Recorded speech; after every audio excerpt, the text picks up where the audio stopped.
আমাদের দিদা প্রথমে রুটি বেলে দিল, এবার এখন পরোটা বেলে দিচ্ছে আর আমি ভেজে নিচ্ছি।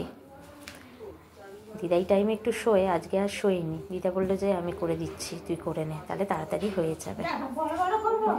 না না ঠিক আছে ঠিক আছে ঠিক আছে, আর বড় করতে হবে না।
হ্যালো বন্ধুরা, এই দেখো রাত্রিবেলা রুটি পরোটা করলাম আর তার সাথে একটু আলুর ঝোল করলাম। আজকে আলুর ঝোলটা একটু প্রেসারে করলাম।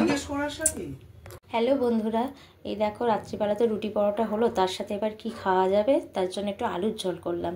একটু প্রেসারে একটু গরম জল করে নিলাম, ওর মধ্যে আলু ভাজা একটু টুকরো টুকরো করে কেটে নিয়ে ওতে দিয়ে ওতে নুন, মিষ্টি, হলুদ, লঙ্কা গুঁড়ো, ধনে পাতা, টমেটো কুচি, কাঁচা লঙ্কা ছিঁড়ে দিয়েছি, আর স্বাদ মতো নুন মিষ্টিটা দিয়েছি, আর দিয়েছি ম্যাগি মশলা। ম্যাগি মশলাটা দিলে একটু আলাদা রকমের খেতে, স্বাদটা খুব ভালো হয়, খুব ভালো লাগে খেতে।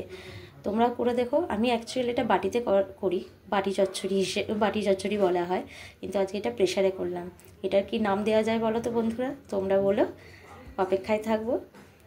Thank you, good night.